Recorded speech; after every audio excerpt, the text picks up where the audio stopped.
Процветаа овошките во југоистокот. Топлото време ја забрза вегетацијата, дрвјата ги отворија цветовите.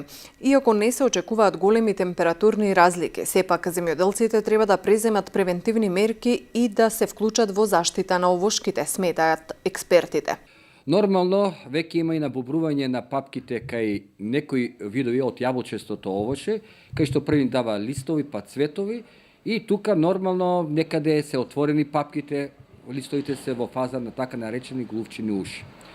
Со почетокот на вегетација започнува и заштита на растението, особено знаеме дека монилијата, болест која што предизвикува покасно сушење на гранчињата, особено гниење на плодовите, навлегува уште во самиот цвет.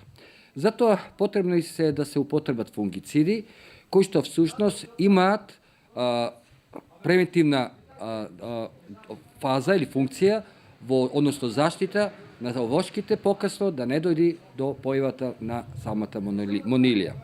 Внимателни треба да бидат и тутунопроизводителите. Ивановски смета дека ова ги засега се поголем број тутунари, кои се одлучуваат да ја засадат ова индустријска култура во југоистокот од државата. Со поникнувањето на расадот, значи со појавата на првите ливчиња, задолжително треба да извршат хемиска заштита на тутунот.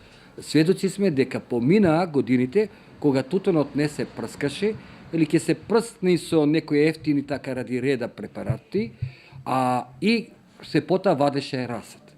Знаеме последните неколку години дека сите оние производители кои што не ги заштитуваат растенијата уште од старт, еднаш неделно се случува преку ноќ, да речеме, односно за 2-3 дена да го изгубат целиот расад. Да не се случи тоа, треба и препорачливо е да се стартува со хемиската заштита. Според статистичките податоци на Државниот завод, овоштарството во југоистокот се движи на исто ниво како што било во последните 3 години. Пад бележи производството на грозје и на сливи.